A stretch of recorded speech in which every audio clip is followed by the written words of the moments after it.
Just hang tight, guys. I'm just getting set up here.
All right. Hello, hello, hello, everybody. Hello. It is a loud day here in the Los Angeles area. There have been cars playing loud music, people yelling at things, people running types of gardening apparati. Hello, hello. All right. Um, let's just have some little blah, blah, blah while the people file in to the classroom and find their seats and a trash truck.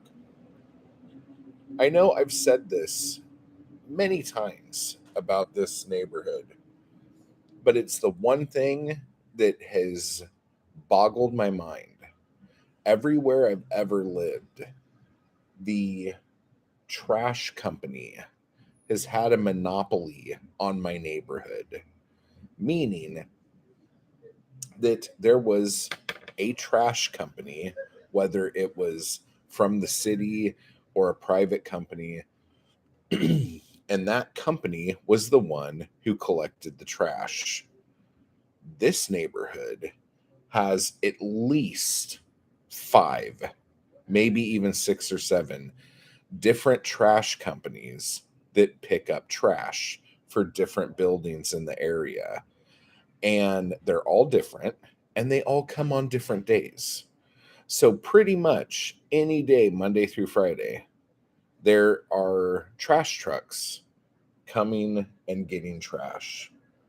Sometimes there are many trash trucks coming to get trash. And when we started on Monday, the trash man came. And in my head, I was like, oh, okay, cool. So the rest of the week should be fine. And then Tuesday, a trash truck came. Wednesday, many trash trucks came. And then I thought, oh, so we're done with the trash trucks for now. And we start, and a trash truck comes. It is quite bizarre. I've never lived in a place like this before. Ah, that's really hot. All right. So, um, with this starting here, let me ask you guys a question. Have you guys been reading any poetry while we've been doing this class? Have you come across anybody that you really dig reading? Any new finds or any ones that you go back to all the time?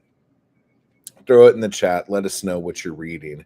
And then I talked about this a little bit yesterday, and but here we go. This is the first Poetic Anarchy book. This has Scott Bryant, Christine Grace, Allison K. Hadley, Bunny Wild, and yours truly. And this was a really fun book. The new one should be coming any day now. I think the actual day that the emails tell me it will be here will be either tomorrow or Friday. So hopefully it will be here by that day.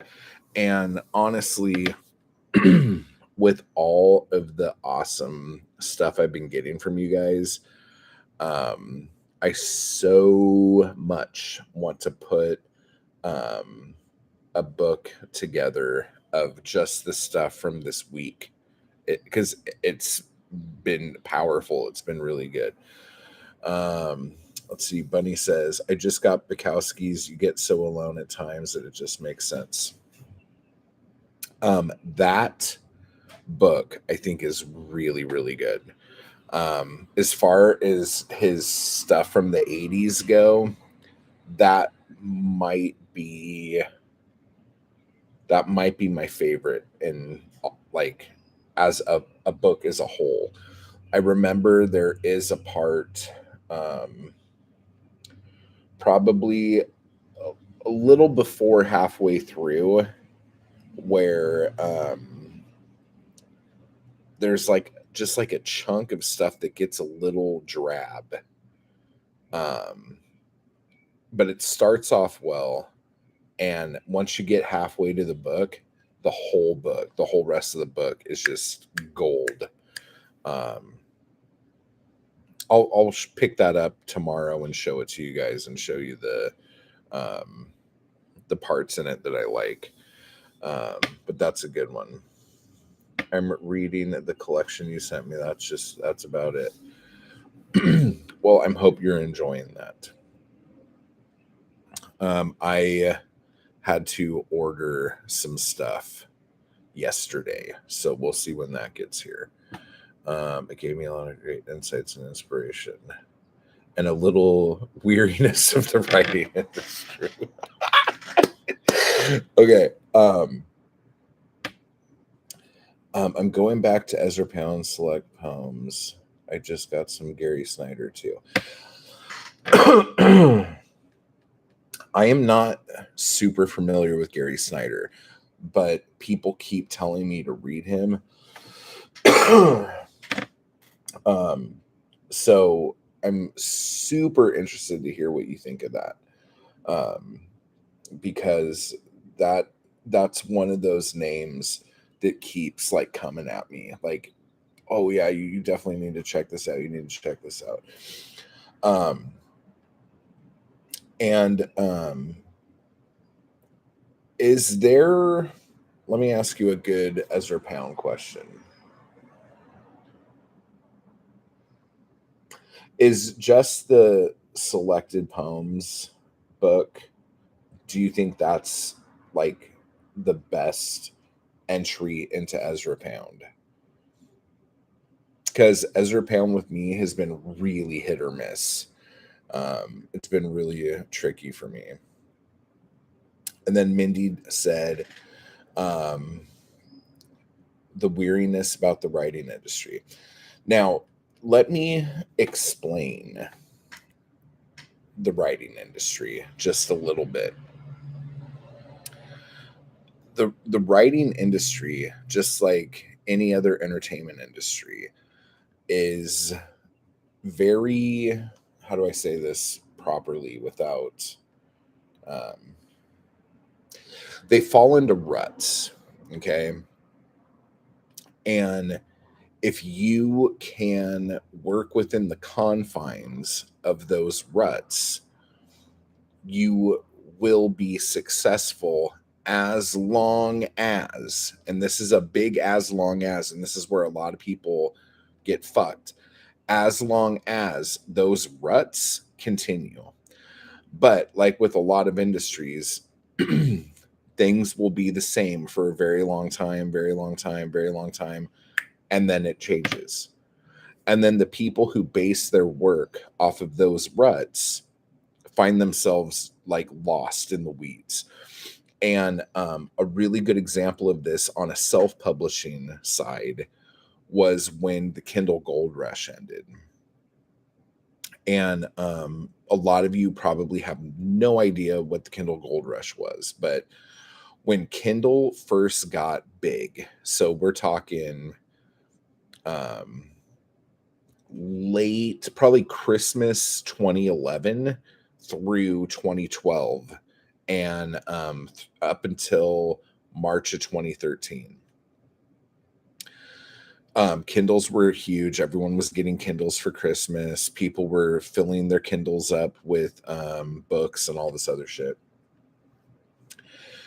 And the way Amazon's algorithm went was that you could put your book up for free for 7 days every 90 days. And Amazon still does that exactly the same way. And when you would get those free downloads, you would, if you had a lot of free downloads, you would be like number one in whatever subgenre that you were in or whatever.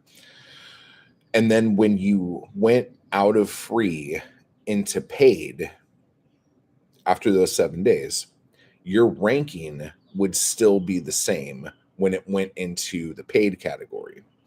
So what that did was tell a bunch of people all of a sudden that your book was really good, or at least a lot of people were reading it. So coming out of the free week, a bunch of people made a ridiculous amount of money for books that really weren't that good, let's say. And I think the big example of that was I think his name was John Locke. I think it was the same name as the guy from Lost, if I remember correctly. But anyway, so he became like a millionaire like within a few months or something like that. It was just ridiculous. And a ton of people were making a ton of money. And then Amazon was like, huh, people I don't know if this is really doing the best for us. Let's see.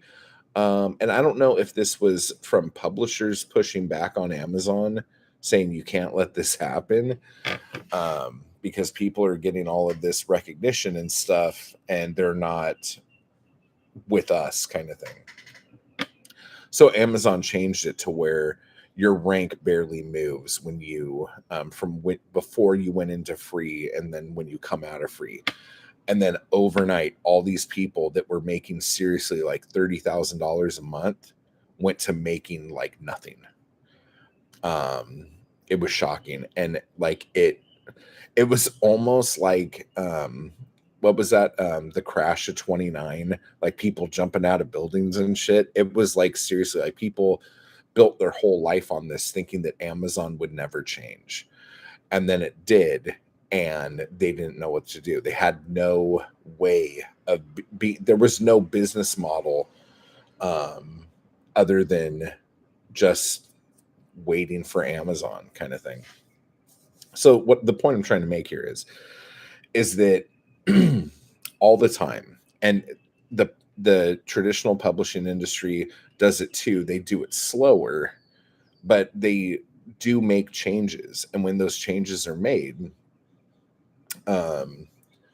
it affects people unless they have a plan, unless they understand what tactics to use, what strategies to implement whenever something like this happens. And when we get actually, let me just throw this out there, when we get into the main course, there will be quite a few classes on publishing. So whether it is traditional or self or magazine or whatever, so a lot of these things we will be going over. So don't get too scared with that. I've not started on the Snyder yet, but I'll definitely let you know. I have a Fabry selected, and I find it fascinating to see his journey starting with lots of old form, moving to Imaginism and Cantos. Oh, wow, that's cool. But I'm really not familiar with the Cantos yet. I don't feel educated enough to try to understand them yet. I can't comment from my Kindle, but hey, Sarah. Yeah, dude, like as far as pound goes with the Cantos, it is fucking a slog, and I want to like it. I want to dig into that. Hey, Hannah, but it is very like dense from the opaque standpoint. And it's funny too, because Ezra Pound is supposed to be a very well understood guy. And tomorrow we're actually going to be talking a little bit about him. So we'll cross that bridge there. But so the Cantos being the Cantos, at least Ezra Pound's the Cantos, is it's very confusing for people, or at least for me, like knowing who Pound was and what Pound wanted to do with his art. So yeah.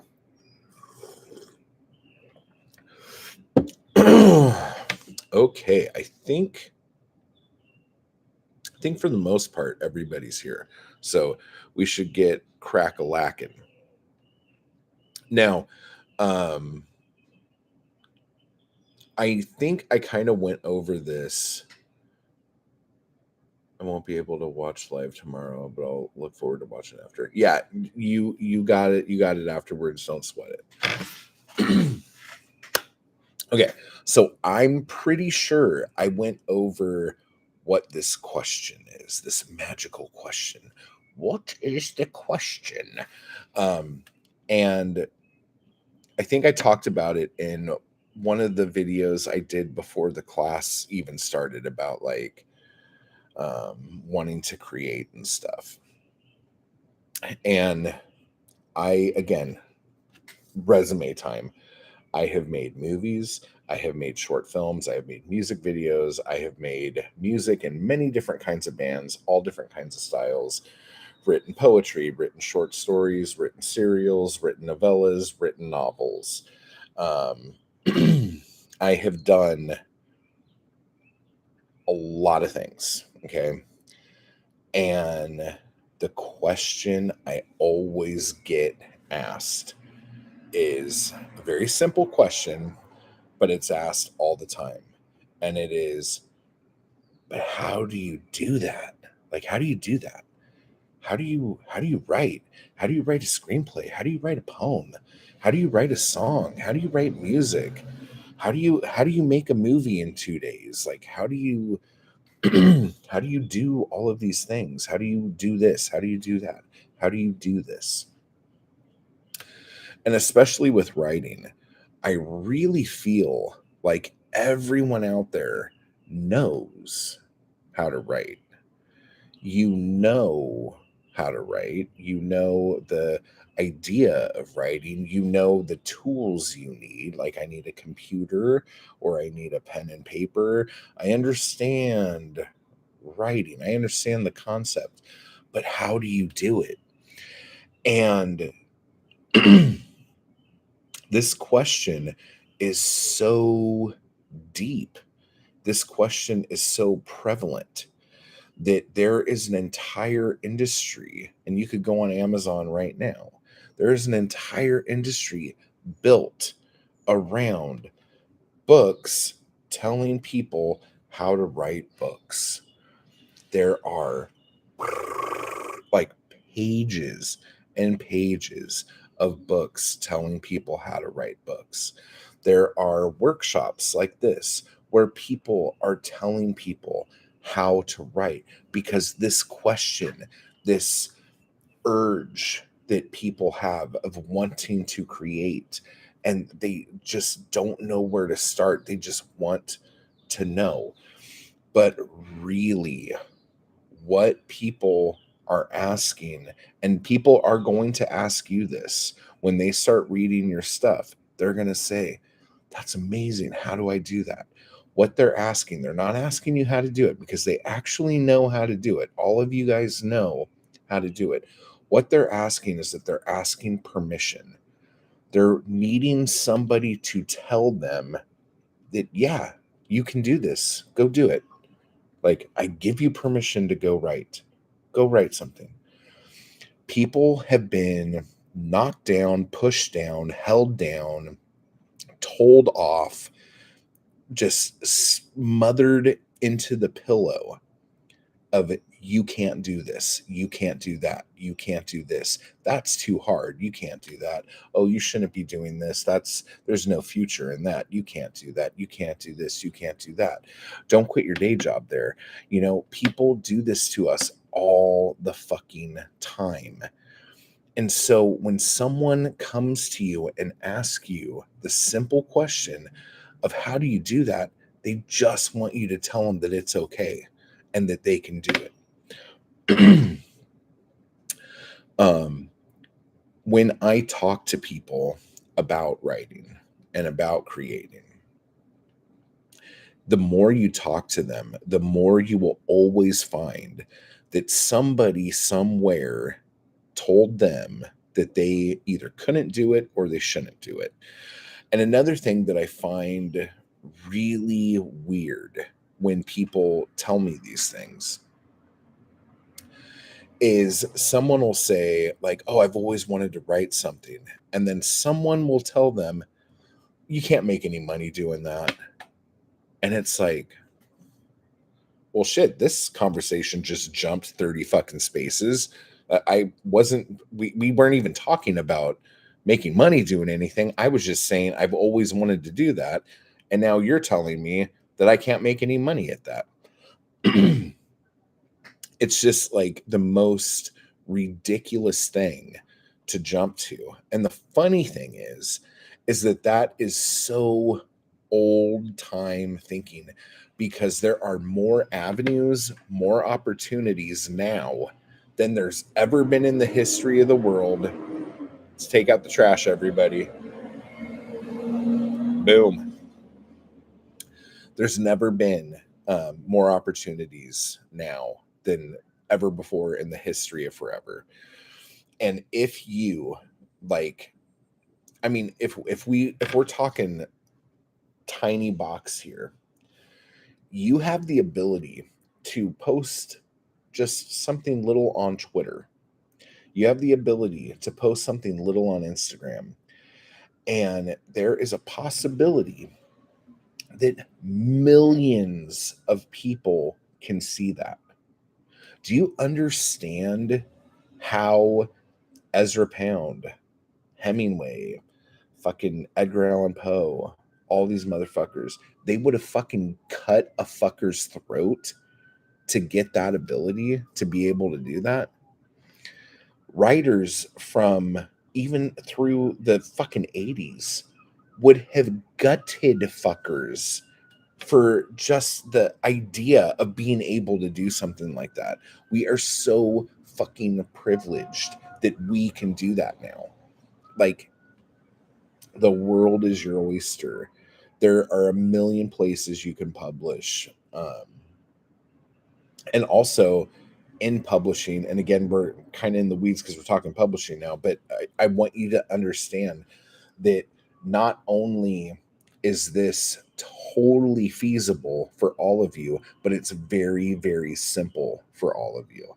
Writing is not hard. You have permission to write now. This is kind of day one shit. But I think it's really important for those of you who have those people in their life. And I said this earlier in a different video too. More likely than not, the people who are our harshest critics are the people closest to us, whether that is your parents, your spouse, your best friends, just other family members, neighbors. And a lot of times when people say stuff like, don't quit your day job, fucking hell, dude. Like, that is just like nails on a chalkboard to me. A lot of times when people say that shit to you, they say that to you because somebody said that to them. Somebody stepped on their dreams. Somebody squashed them. So now they're slaving away every fucking day in a job they fucking hate and a life they probably don't really like either. And so the response that you give when somebody wants to create is and the people who usually don't get that stuff are the people who surround themselves with other creators, because other artists, other creators and artists know, yeah, express yourself, go. You want to do something, go do it. It's wonderful. Like, it's amazing. You need to do it. You need to pull stuff out and put it out and get it out there. There are instances where people don't, when creators are very insecure about their work, and they will tell other people to not play in their pond. But that's something for another day. But I really just want all of you to know that all of this is completely okay to do. Now, going back to the self-help books, I have read numerous books on writing. I've read numerous books on screenwriting. I've read books on how to get books published. I've read books on how to get movies made. I've read books on all sorts of shit from all over the fucking gamut. And they all say different things. But there is one thing, which is the answer to the how do you do that question. There is one thing that is the same in every book, and that is just write. Ass in chair, hands on keyboard. Ass in chair, pen in hand, pen to paper. Like, the getting past the mental block, the hurdle of you just sitting down or standing up if you want and just going, that is 95% of writing and how to write. Because once you start writing, you're writing now, and you're a writer. Okay. Getting to the point where you sit down to do that thing, that is the thing that separates a writer from a reader. Okay. Because people have a hard time sitting and typing. They have a hard time. They'll have like a white screen, and they'll pace back and forth, and they'll walk around and stare at the great white void and be afraid of it. They don't know how to start something. And starting something is the thing that probably kills more creative ventures than anything else. We spend a lot of time thinking about stuff. And that's why yesterday, when I was talking about, if you have any story ideas, if you have any ideas about anything, just take that folder and just mash those up into little things. Get into the habit of taking those ideas and playing with them and doing things with them. Because this or this, however you write down your creations, however you get them on the paper, that is the thing that really separates like someone who wants to be a writer and someone who is a writer. And I'm going to blow your mind here too. If you have written anything, and some of you in the chat right now, I know you've written stuff because you've sent it to me. Now that you have done that thing, now that you have written these things down, you no longer have to say, I hope to be a writer someday, or I hope someday I'm a writer, or it would be great to be a writer, because you are a writer. You are a writer now. You don't have to be published to be a writer. You don't have to be with Random House to be a writer, or the New Yorker to be a writer. You have written something. You have taken something from inside here, put it on the paper in the way that you want those words to flow together. This is ridiculous. And because you have done that, you're in the club. You're a writer now. So don't ever say that you want to be a writer, because you are a writer now. So let's see here. Let me look at my notes. I haven't even opened my notes yet. We didn't go over this yet. I think probably the thing that most people um, complain about when they talk about wanting to be a writer is that it's not the right time.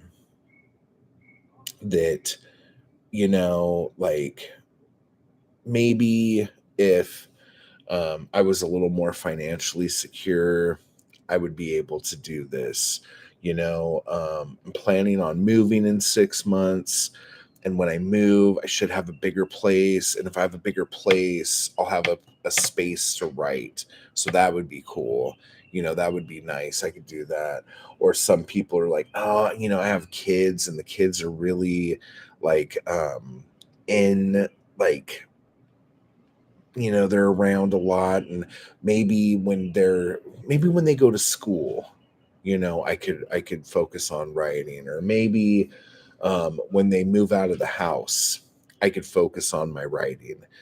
um, and this is the thing that I always come back to with this, and this is like something that needs to be like tattooed on people's fucking hearts, because this is just an absolute truth. And when we're talking about writing and when we're talking about poetry and things like that, there are very few absolutes. But the only absolute that you need to focus on here is that time waits for no one. Okay. Time ticks by no matter how much you wait. You can wait and wait and wait and wait. Time's still going. Okay. So writing is kind of like, to me, having kids. Like, there is never a good time to have kids. Kids are usually always unexpected. No matter how much you prep, no matter how much you plan, having children is always at least a little unexpected. And that's how your writing should be. Um, you can, chainsaws now. That's fantastic. Um, but no matter what you do, you will always be able to find an excuse as to why doing something else is better than actually writing right now. And this is another reason why I think poetry is so fucking important, because you can get poems done. You could write a poem quick as fuck, if you wanted to. You could spend all day on one poem if you want, but you don't have to. You could write something like this and it's done. These little successes build up and build your self-esteem and make you realize, like, dude, I'm fucking killing it. I'm like knocking poems out like left and right. I could fucking do this. I could sit down for a half hour. I could go get a cup of coffee at Starbucks and bang out a couple poems on my phone. Like, dude, I could fucking do this. We need to have these little victories, these little successes, in order to make us feel like we're not constantly looking down the barrel of a gun, you know, because time will always tick by. And this comes up a lot too when I talk to older people who, when I talk to them about writing, like they'll say stuff like, man, I was going through some old boxes and I found this story that I started writing like 25 years ago. And I just sat there and I thought, man, why didn't I ever finish this? And then I try to think back to what was going on during that time as to why I couldn't finish it. And like, yeah, there were things happening, but I don't know why I never finished this. I wonder how my life would be different now if I would have just finished that book when I was writing it. So all this shit, there's too much regret, there's too much expectations put on everything. Okay, expectations are fucking poison. Oh my god, that is the tiniest little rink-a-dink bike I've ever seen. Okay, um yes, expectations. Let's not have expectations, because as soon as you put expectations on anything, whether it's your writing, how you're going to publish, a loved one, husband or wife, boyfriend or girlfriend, family members, The second you put expectations on anything, all of those things will let you down. Always, always, always. Expectations are garbage. It's basically saying, like, it's like if you're lactose intolerant and then you eat like mac and cheese and a pizza and nachos, and then you're shocked when you fucking are sick to your stomach. You know, like why are you shocked? Like, you just ate a shit ton of cheese. When you put expectations on things, you will always be let down. So the best way to go is to not put expectations on shit. And so anything that happens is a fucking happy surprise.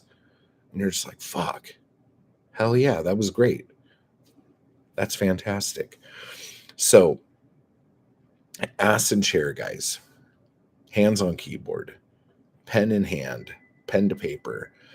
Don't think about anything. Thinking is for editing. Don't fucking think. Just fucking write. Don't judge what you're writing. Just get it out.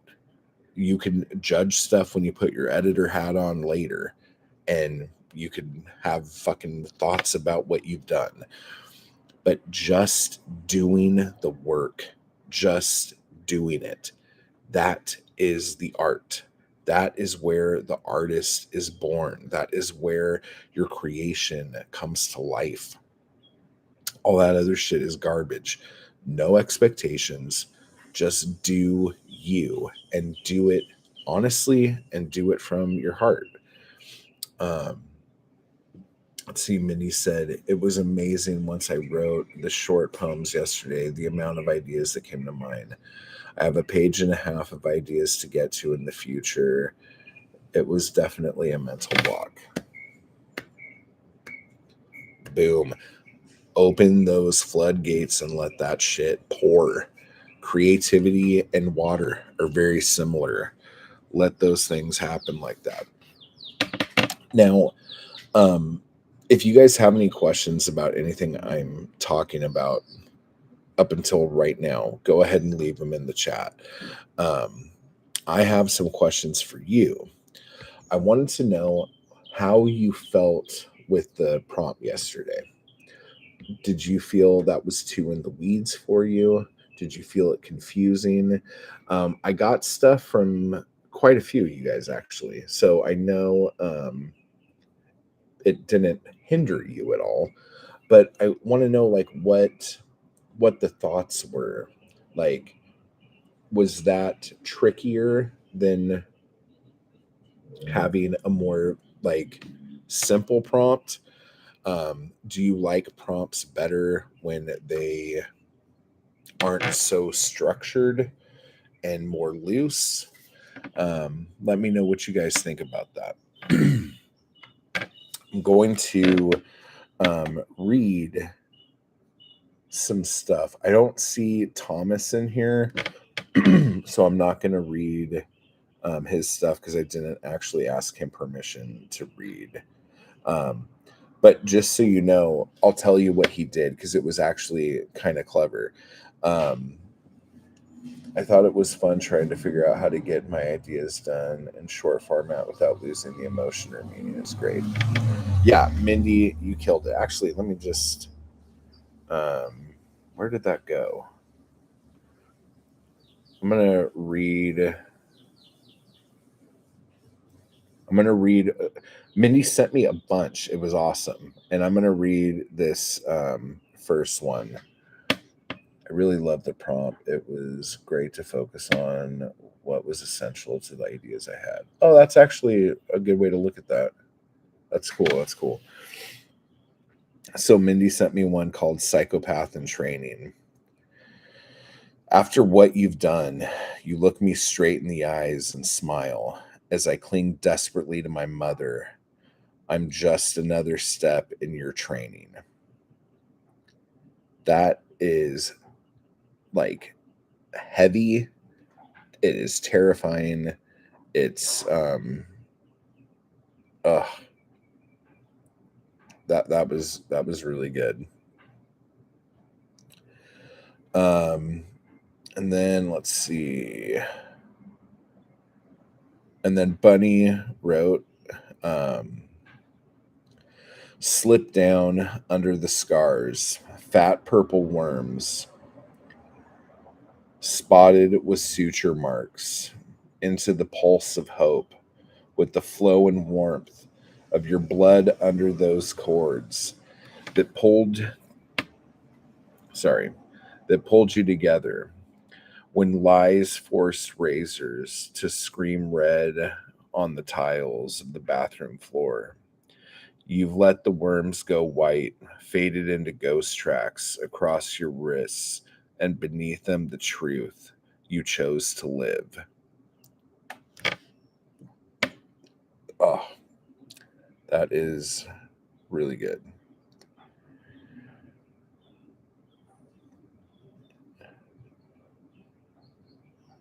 And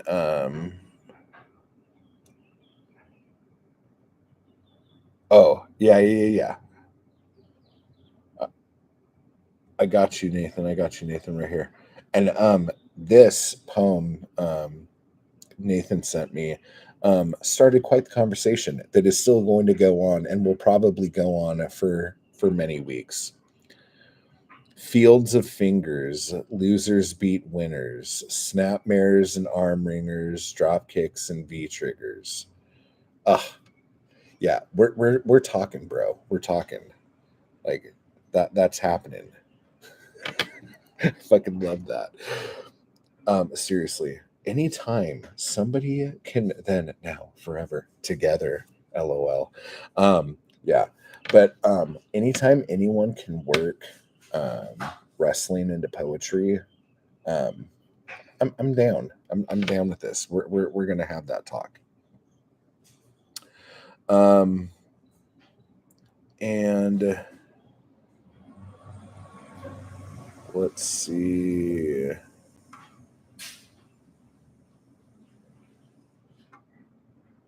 Um, and then also, you know what? Yeah, I'm not. Yeah, I won't read that one. Um, but I did get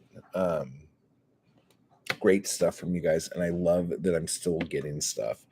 Oh wait, let's see. I have one here too. This is called "Before He Fakes His Own Death." Did he kill his mother? I don't know. He seemed shocked when I told him she was dead. And that's just a little one for me based off of something else bigger I was working on. Um, just getting things moving and getting things like getting the pile together, getting the ideas flowing. I love that some of you have been telling me how many ideas you have sitting there. And those ideas are great because they're always going to be there. So if ever you're like, I really want to write right now, but I don't have anything to write, you can always go to that and pull it out. And you have your shit, you have your inspiration. But don't discount the time it takes for you to formulate that, the time it takes for you to be alone in your head and put that together before you put it on the page. Because I think a lot of people, I'm probably repeating myself now, but I think a lot of people, they go, okay, at 10 a.m., I'm writing. And so they sit down at 10 a.m. with the white screen, the great white void, looking them in the face, hands on keyboard, and there's nothing there because they haven't planned anything to write. They haven't thought of what is actually going to go on the page. You have to spend the quiet time thinking about this stuff, especially if you don't like writing stream of conscious. A lot of people, not a lot of people, but there are people in here who I know can do stream of consciousness really, really well because you trust yourself, you trust your feelings, you trust your pen, and you just let it pour out. But there are others here, and this is completely fine, um, who don't like that. They want to spend a little bit more time constructing the lines, constructing the words. They want it a little more sculpted before it goes on the page. And so if that's who you are, you need to give yourself the time to wrestle with that shit in your head, throw ideas around in your brain before you sit down. Unless you are one of those people who could sit down and just like type out every idea, every line which way, and blah, blah, blah, blah, blah, blah, blah, blah, and then just have like a page full of madness that doesn't make any sense except to you and you alone. And then you go through that and you pick the things out that you like. But that whole great white void thing, that kills more writers than fucking alcohol. Guaranteed. I'm not joking you at all. That is the bitch that you gotta fight. So do yourself a favor and give yourself a leg up on that and have ideas. Like I like I can I can stand in the shower for an hour and just sit there with that like scalding hot water on me, just like bouncing off my head. And I'll come up with like a million ideas, or I'll come up with ways to put the ideas that I have down onto shit. Sometimes going on walks, just walking and just having movement helps you do that. So whatever, wasn't sure. I wanted you to read it. Do you want me to read it? Because I wasn't going to read it. Like, okay, if you are good with that, then I'll do that. But yeah, do yourself the favor. Don't hurt yourself by not being prepared when you sit down. Okay, so this is from Sarah. I was 31, backwards 13, the most unlucky number, right? Except 31 was by far more of a nightmare than 13 could ever be. I was 31 when I was shown what real evil looks like.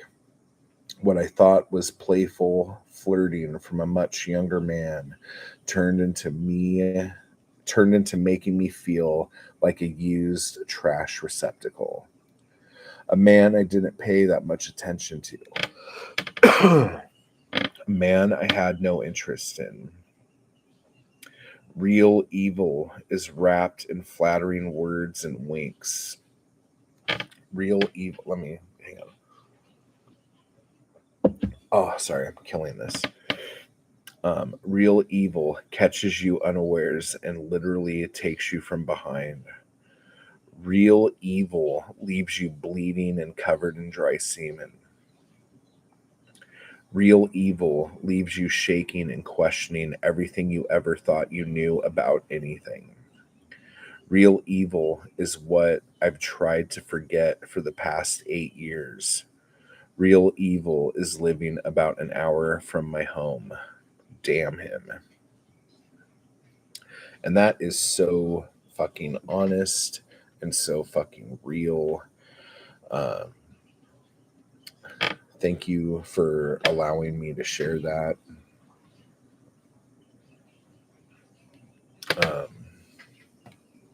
That's some really, really fucking heavy shit. And that's super fucking brave to open that up and share. Raw and honest, for real.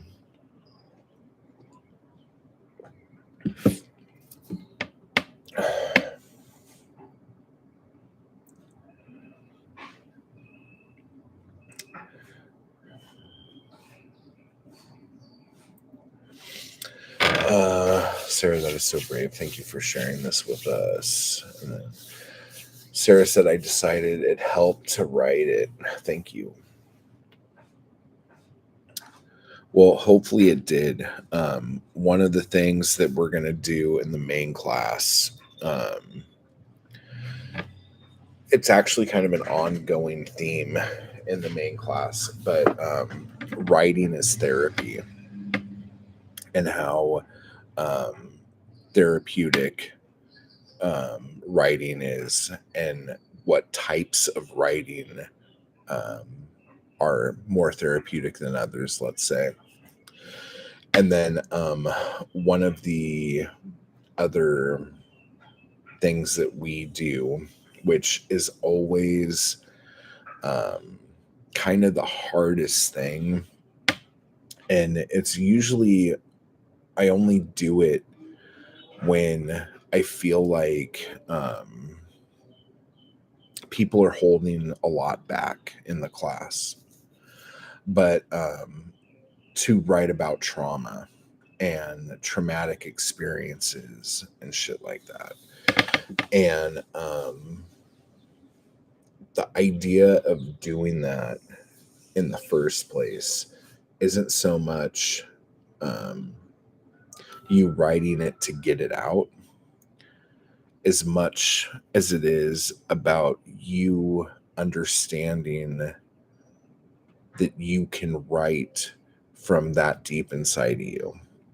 Because there are a lot of people out there who it's like they have different levels inside of them, and they're comfortable writing here and writing here, and they might touch here, but there's no fucking way they're writing down here.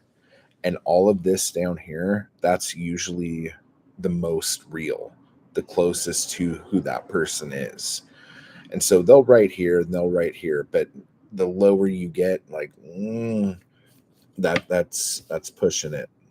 And typically when we get to the point where we can write that trauma, once that's done, that connection between you and your writing, it becomes to the point where you could tap into that at any point. You could tap into that honesty at any point, and you could be that raw and honest, but you could be like those things about anything. And so being able to bridge that to where you could just dip into that whenever you need to, that is very, very strong, because there's a lot of writers out there who are very, very superficial. And so when you start writing trauma and stuff like that, you have just that much bigger of a toolbox to be able to pull shit out of when you need it. And you kind of become one with your writing. And when you become one with your writing, your readers feel that. Your readers will know that. And when your readers are reading your work, they feel you and they feel for you. And it's a different feeling than you just reading some words that somebody wrote. There's a different connection you have with your audience. And in today's world, having a connection with your audience is so fucking crucial, because you don't need the machine, you don't need the big publishers to get your work out. You can get your work out yourself. You could just have a blog, you could have social media, you could do all these things and have your work out there. And so having your work being able to connect with your audience in a situation where your audience could actually respond to you and respond to your work, that's how you like get people to come back and want to read more of your stuff. Hannah says, it was really brave of you to share, Sarah. I have been through similar trauma and know school bus time. I've been through similar trauma and know it's not always easy to bare your soul like that. Thank you. Sarah says, if I could get it all out on paper, I could write a series. Matt has heard quite a bit of my life. I can't wait to keep writing. Thank you all so much. The support is amazing. Hearts from Bunny. Yeah, this could be very, very, very, very powerful. And when you're with a bunch of again, like-minded individuals who are supportive of the things that you do, it makes doing those things a million times easier. A million times easier. Okay. And if you want a sports analogy, let's do this. A football team. Okay. Let's say we're watching a football game. What if instead of having a offensive line in the football team, you had a florist, a gardener, a hot dog vendor, uh, I don't know, accountant? That would be murder. You would get destroyed. But when you have people who are all from the same sport, like playing on that team together, you have a fucking fighting chance, you know? So surrounding yourself with people who are doing the same thing you're doing, it's really helpful. And again, if we get biblical, iron sharpens iron and all that shit. So, yeah, so that's all good stuff. So, do you guys have any other questions about anything before I get to the homework?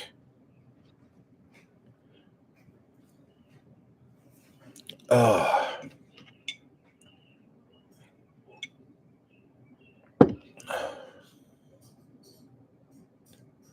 okay. So, while we're thinking about that, there are some things that we are going to do right now. I want you to right now look what's going on around you in the room that you're in. Look around. What do you see? Find something in this room that you're in that you could write about. What is the thing? And just look around, and the thing that catches your eye, that's your inspiration. Like when you look up, the first thing you see, that's usually the thing. What is drawing your eyes to it?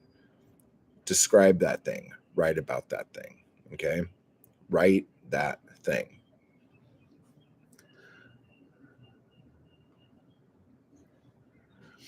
That's the thing. Living in Appalachian Mountains don't bless you with many like-minded folks, sadly. Appalachia.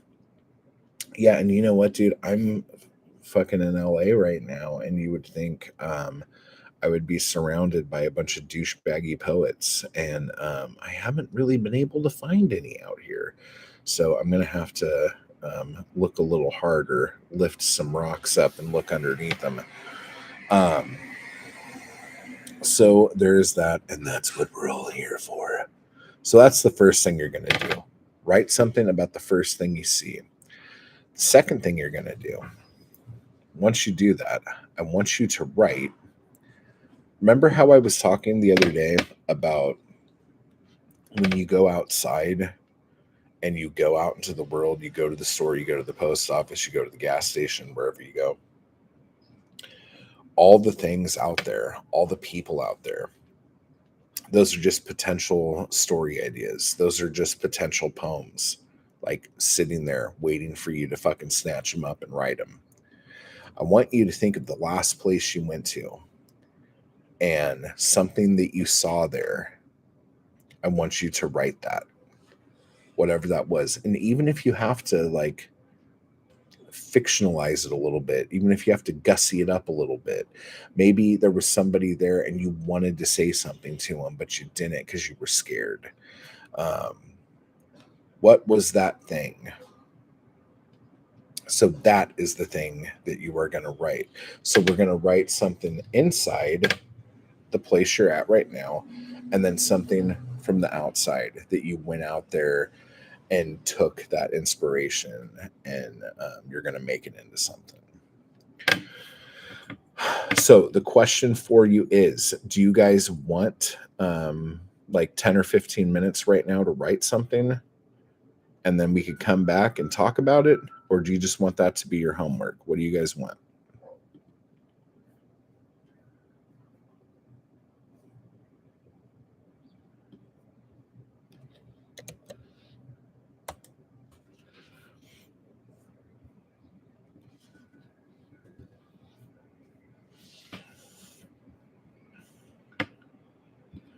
Okay, this is what we're going to do here. Because I know there is a little bit of a delay, so it doesn't actually like hit the same way all the time. We're going to take 10 minutes. Okay.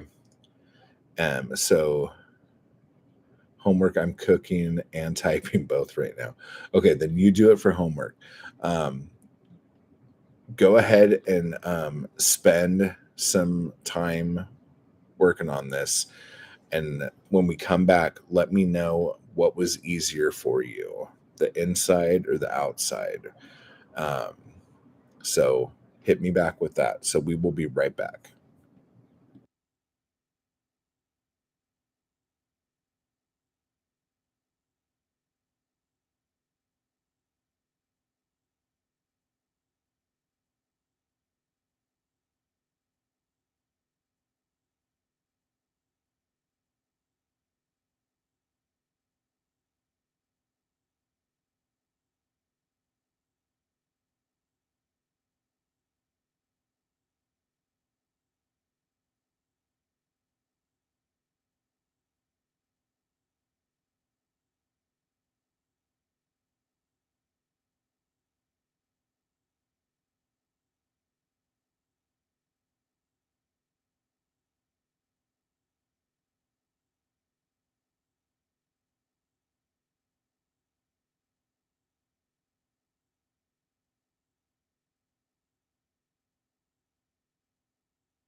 All right. How did we do?